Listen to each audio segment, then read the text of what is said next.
Bonjour frères et sœurs, bonjour et j'espère de tout cœur que vous vous portez bien. Moi je vais bien, là maintenant je vais bien et c'est ça le plus important. Je voudrais vous remercier pour ceux qui sont abonnés, qui me regardent. Non, pour ceux qui sont abonnés, je dis merci. Pour ceux qui regardent, je dis merci. Partagez les vidéos et s'il vous plaît, abonnez-vous euh, et mettez le pouce et voilà, de sorte que vous puissiez être notifié avec la petite cloche quand je mets une nouvelle vidéo, que vous puissiez être notifié. Merci beaucoup. J'apprécie votre aide, j'apprécie votre participation dans ce ministère et je suis étonnée que je puisse avoir plus de 2000 personnes qui me regardent en un mois, mais je n'ai que 200 abonnés. S'il vous plaît, abonnez-vous, cela fait une grande différence. Surtout pour nous, les ministères qui prêchent Jésus. Il y a des régulations qui sont vraiment bizarres. Les choses ont changé avec cette façon de vous... On vous donne un petit drapeau, on vous flague, comme on dit, on vous menace, ceci, cela. Donc ce n'est pas très... Les choses sont assez difficiles. Pour les ministères chrétiens, je crois que vous pouvez voir, beaucoup ont quitté cette plateforme pour aller vers d'autres plateformes. Et donc, s'il vous plaît, abonnez-vous, cela fait une différence. Cela étant dit, j'aimerais retourner à une vidéo, à plusieurs d'ailleurs, je crois que j'en ai 3. Celle-ci, c'est la 4e. Je voudrais continuer avec le danger de l'adoration des ancêtres. L'adoration des ancêtres a un grand problème sur le continent africain. Nous, les personnes mélanisées, on a un grand problème avec cela et je voudrais vous demander, qui nous a dit d'adorer les ancêtres? Qui nous a dit de procéder et de faire cela de telle manière ou telle autre manière? Qui nous a dit que c'était comme ça, que les choses devaient être résolues? Quand vous avez des problèmes dans la famille, un enfant est malade, un mariage ne marche pas, ou des problèmes d'argent, les problèmes de la vie de tous les jours que nous avons, qui nous arrivent à nous tous, mais qui nous a dit qu'il fallait se tourner vers les morts au lieu de se tourner vers la source de vie qui est le Dieu créateur? Et je pose toutes ces questions parce que parler aux ancêtres, quand une personne est vivante, je suis en vie, là, je respire, et que si aujourd'hui Dieu décidait que je devais partir et que je meurs, vous ne savez pas, vous, là où je suis, vous ne savez pas. Il n'y a que Dieu qui saura, et moi, puisque je suis la personne l'intéressée. Alors, quand les ancêtres meurent, je parle donc moi, ma génération, mes parents, mes grands-parents, ils sont déjà morts. Ils ont fait ce qu'ils ont fait, ils ont vécu leur vie telle qu'ils l'ont vécue, et voilà, leur dernier jour est venu et ils sont morts. Donc, quand ils meurent, je ne peux pas garantir et savoir où est-ce qu'ils sont. Alors, je comprends c'est quoi la mort. J'ai déjà perdu beaucoup de personnes que j'ai vraiment aimées, où on vous dit qu'un tel est mort, vous avez l'impression qu'on vient de vous couper la main, que vous êtes handicapé. Je parle de ce genre de douleur, ce genre de désespoir où vous dites, mon Dieu, comment est-ce que le soleil peut encore briller là maintenant avec tout ce que moi je suis en train de vivre, ce genre de douleur. J'ai déjà vécu ça, je sais ce que c'est quand on n'a pas fini avec quelqu'un. Et d'ailleurs, quand on aime quelqu'un, on n'a jamais fini avec eux. Je suis une grande dame, maintenant une mère d'enfants, mais mon père me manque. Il y a tellement de choses que j'aurais aimé lui parler. En ce qui concerne la politique, notre royaume, la famille, il y a beaucoup de choses que j'aurais aimé parler avec lui, parce qu'il est un homme très intéressant et très intelligent aussi. Ma mère, je n'ai pas fini avec elle. Il y a des choses, des petits soucis qui viennent dans mon cœur, je dis, comment est-ce que maman aurait fait? Comment est-ce qu'elle aurait résolu ça? Donc, on n'a jamais fini. Alors, ce qu'on appelle en psychologie, cloche, ça n'existe pas. Il n'y a pas de cloche. On ne ferme pas quand on a aimé quelqu'un. Cela étant dit, ils sont morts, ils sont morts. S'ils pouvaient s'aider eux-mêmes, on ne mettrait pas cette parenthèse avec une date de naissance et une date d'expiration. C'est ça le lot de tout le monde. on va naître, on va mourir. Et voilà, il n'y a rien d'autre. Il n'y a rien d'autre. Donc, avec cela, quand vous vous asseyez, vous commencez à parler à vos ancêtres. Vous faites un petit autel et vous mettez des bougies, de l'encens. Souvent, c'est du frankincense. Et nous, on appelle ça kasuku dans ma langue. Et vous mettez ça, ça vient d'un arbre. Vous faites une entaille dans l'arbre et l'encens coule comme ça. Et avec le soleil, ça sèche et vous pouvez jeter sur du charbon et ça va produire de la fumée. Alors, quand vous regardez comment le rituel se passe, vous voyez tout de suite que c'est un rituel. C'est un rituel. Donc, nous, on est ici, nous, les vivants, et les morts sont là-bas, on les appelle. Alors, mais le truc est là, c'est que dans la Bible, il est écrit que quand on meurt, on est mort. Les morts ne parlent pas. Alors, qui nous parle? Qui nous donne des réponses? Qui vient nous aider à résoudre les problèmes? Voilà la question que je vous pose. Et un autre grand problème qui est là, c'est que quand les missionnaires catholiques sont venus, parce qu'ils étaient les premiers venus sur le continent africain, on a eu l'église anglicane qui est allée là où les British ont été, et les catholiques ont été un peu partout. Alors, quand ils sont venus, ils nous ont prêché un Jésus qui était blond aux yeux bleus. Un Jésus qui, d'après eux, était un Européen et qui n'avait que le souci de l'homme européen, je veux dire de l'homme rose, de l'homme caucasien comme on appelle, ou des locodèmes, choisissez le terme qui vous convient. Mais ils ne nous ont pas fait entrer dans la famille de Christ avec amour. C'était avec un ton condescendant, avec un complexe de supériorité que nous on est ici, Jésus est là, donc vous devez nous respecter, vous êtes ici. Vous êtes une après-pensée, vous ne représentez pas grand-chose. Et alors, moi, en grandissant, j'étais très à l'aise avec l'adoration des ancêtres, puisqu'on nous a dit que nous, les Noirs, les personnes brunes, parce que je ne suis pas noire comme ce petit cardigan, que Jésus n'avait pas de programme pour nous, qui ne nous a pas aimés, on est juste là, on est là. Alors, pendant des années, j'étais à l'aise à aller consulter les Nganga, les marabouts, selon le Sangoma, le terme que vous voulez utiliser. Je faisais cela, j'écoutais ce qu'on me disait par la voie de la divination, puisque c'est la divination, et je rentrais à la maison. Et avant de dormir, je m'agenouillais et je disais une petite prière, et souvent c'était le Notre Père. Je ne savais pas comment prier, j'étais catholique. Vous remarquerez que c'est une chose qu'on ne vous apprend pas beaucoup dans l'église catholique, comment parler à Dieu. Mais votre tête est plutôt mise dans un mode de répétition où vous faites le chapelet. Il y avait des nuits où je faisais tout le chapelet et puis j'allais dormir. Et ma conscience était apaisée, j'ai prié, j'ai parlé à Dieu. Ok? Personne ne m'avait parlé de Deutéronome 28. Personne ne m'avait dit que parler aux ancêtres, aller chez les Nganga, revenir à Jésus, que ça s'appelait manger à la table de Dieu et à la table des démons. Personne ne m'avait dit cela. Donc ma conscience était en paix. En paix, mais pas dans la paix. En paix humainement, mais pas dans la paix spirituellement. Et je rends gloire à Dieu que je ne suis pas morte à cette période-là. Où est-ce que mon âme aurait été? En enfer. Alors, l'adoration des ancêtres, c'est quoi? C'est vous parlez aux morts. Mais ils sont morts, ils ne vous entendent pas. Ils sont morts, ils ne peuvent pas vous aider. Ils sont humains, justement. Ils ont une date de commencement et une date de fin. Ils sont limités parce qu'ils sont humains. Cette nature humaine nous limite.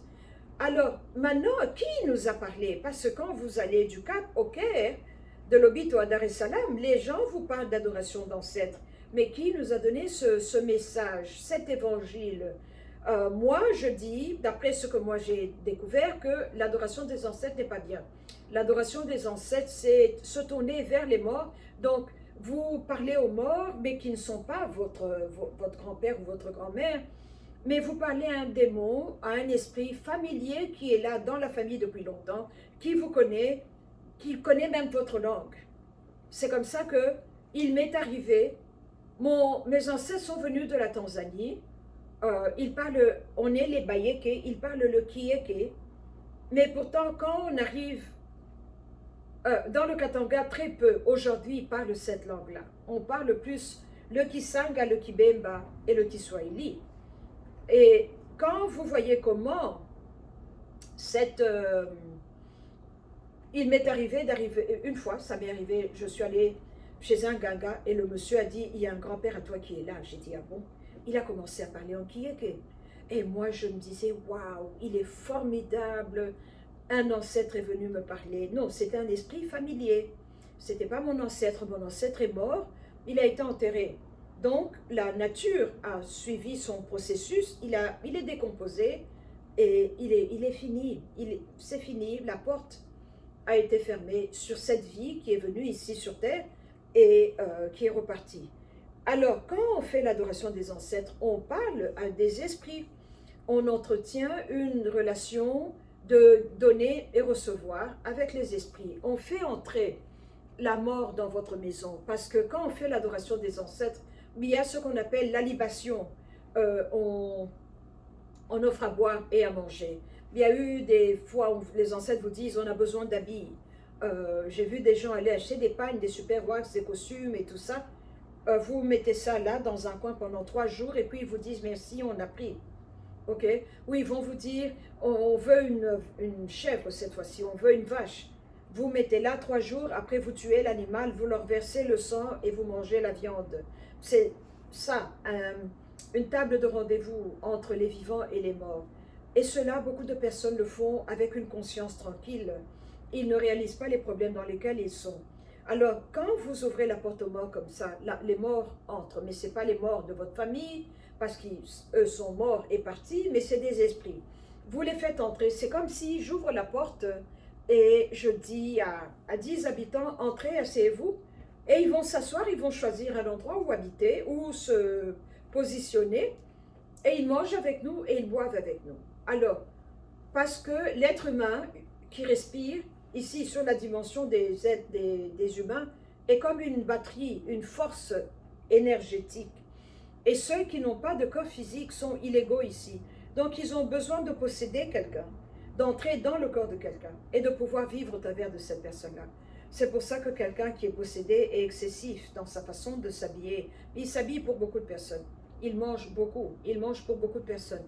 Oh, il peut avoir des comportements sexuels qui sont tout à fait anormaux, ce qu'on appelle un appétit sexuel. Et tout ça parce que chaque fois qu'il s'accouple avec quelqu'un, c'est le corps et lui, mais il y a un esprit, il ou elle, un esprit qui vient, qui entre et qui participe à cet acte-là. Alors quand vous vous habituez à vous accoupler avec un homme qui est hautement possédé, votre esprit enregistre cette possession-là et vous commencez à rechercher cela. Vous recherchez cela pour retourner au plaisir que vous avez eu la fois passée. Alors, l'adoration des ancêtres, retournons là, ça fait quoi? Ça vous fait posséder. C'est une façon de vous faire posséder et la mort entre en vous. Et le problème qui est là est que en Asie, j'ai parlé avec beaucoup d'Asiatiques, Coréens, Chinois, Japonais, ils font l'adoration des ancêtres aussi. Les Hindous le font aussi. Les Native Americans, ici aux Amériques, l'Amérique du Sud, all the way au Canada, à l'Antarctique, là-bas, là-haut, ils font l'adoration des ancêtres aussi, mais je me focalise seulement sur le continent africain. Et alors, c'est ça qui fait qu'on est possédé. Mais le problème qui est là est celui-ci. L'homme africain, brun, a été le premier à être créé. Donc, on a été le premier, quand il a soufflé dans les narines d'Adam, et il a pris Ève de la côte, il l'a modelée, parce qu'il n'a soufflé que dans une seule personne, il l'a modelée, et eux se sont multipliés, c'est comme ça que nous sommes ici. Donc, on est les enfants de Dieu, on est les créatures de Dieu, mais on s'est rebellé contre notre Créateur. On est les enfants, on s'est rebellé contre notre Père. Alors, avec ça, quand on regarde, on se dit, qui nous a parlé? Mais la personne qui nous a parlé, c'est l'adversaire, qui nous a fait bifurquer et qui nous a emmenés ici. Alors, si on est les premiers, suivez mon raisonnement, si on est les premiers, dans toutes les premières civilisations ont été faites par des hommes bruns. La planète Terre était remplie de personnes brunes. Et alors, avec cela, donc, quand on commence Nous maintenant, la Bible est la parole de Dieu. Oui, elle a été traduite en plusieurs langues. Il y a plusieurs versions. Elle a été éditée plusieurs fois. Elle est la parole de Dieu. Elle est le standard de Dieu. Donc, nous, les hommes bruns, devons retourner à la parole de Dieu parce que Dieu est notre créateur et que nous sommes son prototype. Nous devons retourner à lui. C'est comme ça que les chaînes du péché sont très fortes et nous attachent très fort parce que il y a un individu et sa structure visible et structure invisible qui a tout intérêt à ce que les hommes bruns ne puissent pas retourner vers le Créateur. Donc c'est comme si vous aviez une ceinture, on était comme ça, on nous a détachés. Alors ils nous combattent, ils ne veulent pas qu'on aille comme ça.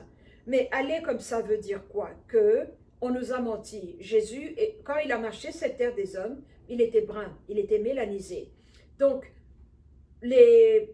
quand ils ont transformé et blanchi la Bible, tous les caractères, tous les patriarches bibliques, dans l'Ancien Testament et même dans le Nouveau, on peut aller jusqu'à Paul qui était pris pour un Égyptien. Ces gens-là étaient des personnes brunes, mélanisées, mais on a blanchi leur apparence. On nous a dit qu'ils étaient tous roses, aux yeux bleus. Dans cette région du monde où les gens ne sont pas blonds naturellement, et on nous a menti, on a cru cela.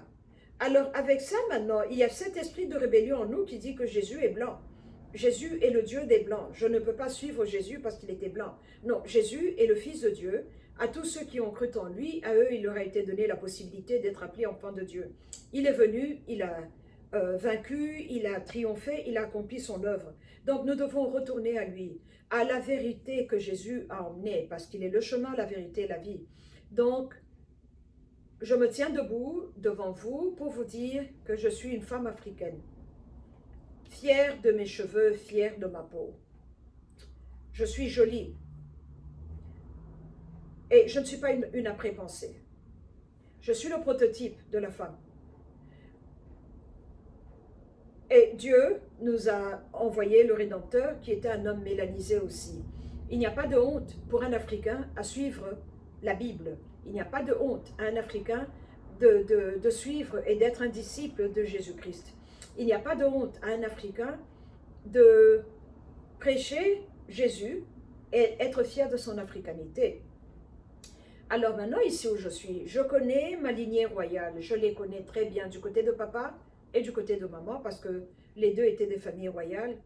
Je ne parle plus aux morts. Je n'adore pas les morts. Je ne leur donne pas de la nourriture. Je ne donne pas la libation. J'ai coupé toute communication. Je les ai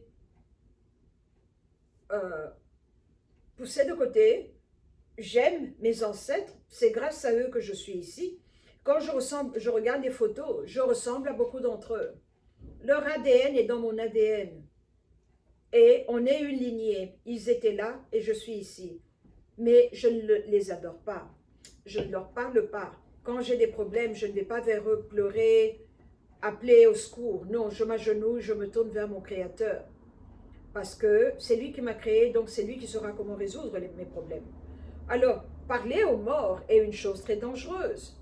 Vous ouvrez la porte à des esprits qui viennent habiter en vous, qui viennent vivre avec vous, manger avec vous, et ils se transforment même en mari de nuit, en femme de nuit, et c'est comme ça qu'ils se servent sur vos ressources, tout ce que vous leur avez donné, vous leur avez ouvert la porte. Ils sont venus, ils sont entrés.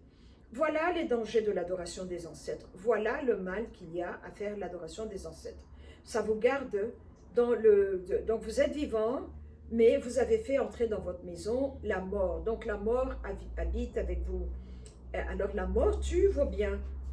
Et observez bien que les Africains qui font des sacrifices d'animaux ou des sacrifices humains, il y en a beaucoup aujourd'hui qui le font, eux prospèrent, eux les choses vont bien pour eux. Parce qu'ils sont restés dans ce système-là de l'obscurité. Mais pour ceux qui ont entendu l'évangile de Jésus-Christ et quelque chose a résonné dans leur ventre, ils sont venus se donner à Dieu, ils ont cherché Dieu, ils ont commencé à prier c'est tout un processus, c'est un travail à faire parce qu'on doit renoncer le mal, on doit dénoncer le passé, on doit se séparer du passé, on doit casser les chaudrons, les, les, les, les, les potes dont j'ai fait une vidéo la fois passée, du passé. Vous devez retourner dans votre source, votre village, refusez cela. Il y a les arbres des ancêtres, je vous ai parlé. Il y a les casseroles des ancêtres, je vous ai parlé. Là où on a pris les enfants, on a pris vos ongles, vos cheveux devant et derrière, ou même les poils du pubis. On vous a dit, coupe tes ongles, mets ici. Et tu as donné, tu es parti physiquement, mais tu es là dans l'esprit. Donc quelqu'un te regarde et dit, waouh, il va évoluer, non, ça je ne peux pas. Il va être millionnaire, non, je ne peux pas. Elle va tomber enceinte, ça je ne peux pas. Elle a déjà eu 2 enfants, ça suffit. Quelqu'un commence à réguler votre vie. Vous n'avez pas la liberté, vous avez perdu la liberté parce que vous vous êtes donné à un esprit.